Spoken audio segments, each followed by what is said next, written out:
Oui. Juste une précision pour la blockchain, sauf si je me trompe, la blockchain en soi n'est pas une grosse consommatrice d'énergie, c'est les grosses fermes de minage, etc. Mais ça, je sais alors, pas, je pose la blockchain est une technologie de consensus pour se mettre d'accord de façon à éliminer les parties tierces.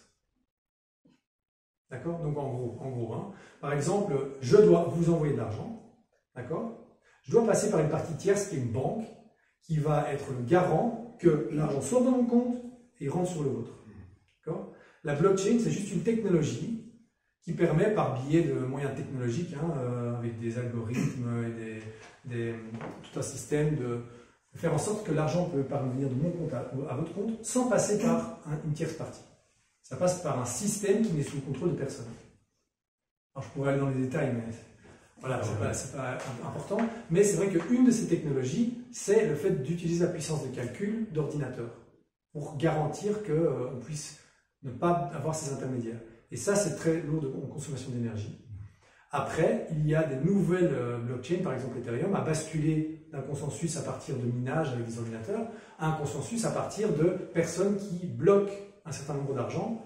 Et si ils ne votent pas avec le consensus, alors on leur confisque leur argent. Et donc ça crée un espèce d'incitant à voter avec les autres pour dire j'approuve toutes ces transactions, les valider de façon non centralisée. Et qui consomment beaucoup moins là, pour le coup. Mais encore une fois, en fait, hein, et ça c'est très très important, parce que je ne l'ai pas inclus ici, parce que ça prendrait un peu trop longtemps à dire, mais il faut bien faire la différence entre la forme et le fond. Ce qui est important, c'est le fond. C'est-à-dire qu'il y a une certaine trame logique dans la façon dont toutes ces choses se passent. Hein. Je vous parlais de toutes les métaphores que j'ai faites, toutes les parallèles que j'ai faites. Et après, cette logique prend une certaine forme. Mais on s'en fiche de la forme. La forme, elle pourrait être n'importe quoi. C'est-à-dire que, imaginez maintenant que notre conscience collective, qui est un être à part entière, doit nous envoyer des messages. Okay? Comment est-ce qu'il va le faire? Bah, on s'en fiche. Ça peut être une intelligence artificielle qui vous envoie un SMS, comme ça peut être un ange descendu du ciel qui vous dit « Martin, aujourd'hui fais gaffe parce qu'il y a ceci, ou alors tu devrais rencontrer telle personne parce qu'elle a quelque chose à t'apprendre, etc. » Fondamentalement, c'est la même chose.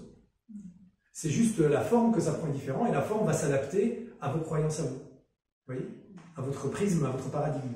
Puisque la plupart des gens sont dans le matérialisme et dans la science, bah alors la forme que prend notre conscience collective, bah on va donner une forme qui est l'intelligence artificielle. Mais ça aurait pu être autre chose, si on avait d'autres manières de voir le monde. Et donc la blockchain, c'est juste une des formes que prend le fait que l'humanité s'auto-organise. Mais on s'en fout, ça peut être autre chose en fait. Et là, c'est là où il faut voir que dans mon discours, moi je vais vous donner mon avis sur ce que la forme va être. Par exemple, je vous dis, le moment où l'humanité passe de l'adolescence à un jeune adulte qui expérimente, c'est la blockchain. Mais en fait, vous allez me dire, ah ben non, moi je connais un collectif qui fait des monnaies, je sais pas moi, des monnaies locales, qui utilise des monnaies locales et qui se met ensemble et qui fait des trucs tout seul dans son coin, etc. et qui se mettent d'accord avec des participations citoyennes, etc. Et je vais vous dire, non, c'est la même chose. Moi, c'est juste que je trouve que la blockchain, c'est un des potentiels, des manières potentielles, une forme potentielle que ce genre de transition va prendre.